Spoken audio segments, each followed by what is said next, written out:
अस्सलाम वालेकुम।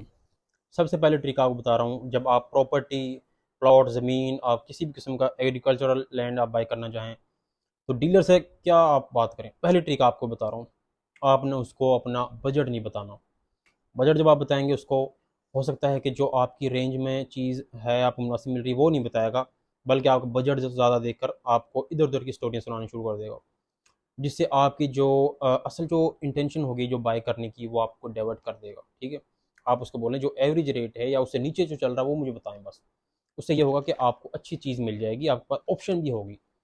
हमेशा डीलर जो होते हैं वो आपका बजट इसलिए पूछते हैं कि वो अपनी उसी हिसाब से कमीशन को भी इंक्रीज़ कर लें, आपसे क्वेश्चन के ज़रिए आपसे। आपको ये खुश होने की ज़रूरत नहीं है कि आप भी कह दें कि भाई मेरे पास तो इतनी चीज़ें हैं, इतने प्लॉट हैं, बल्कि अगले महीने इन्वेस्ट और करूँगा अब मैं। आपको एक ट्रिक और बता देता हूँ साथ ही, कि आप उसकी वेरिफिकेशन करें कंप्लीट, कि ये मुश्तरका खाता तो नहीं है।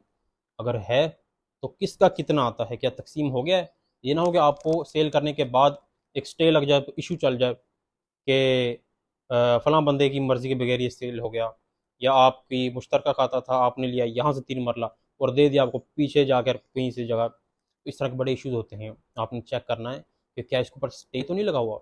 अगर लगा हुआ है तो आप पहले उसको बोलें ये क्लियर करवाएं आप, बल्कि आप लें ही ना हो।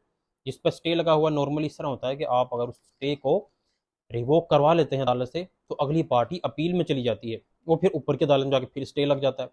तो इस तरह ये जो इशूज़ वाली जगह होती हैं, इससे आप बचें। इसके बाद आपको मज़ीद आपको कोई ट्रिक बताऊँगा, लेकिन अब तक के लिए 2 ट्रिक ही थी। अल्लाह हाफ़िज़।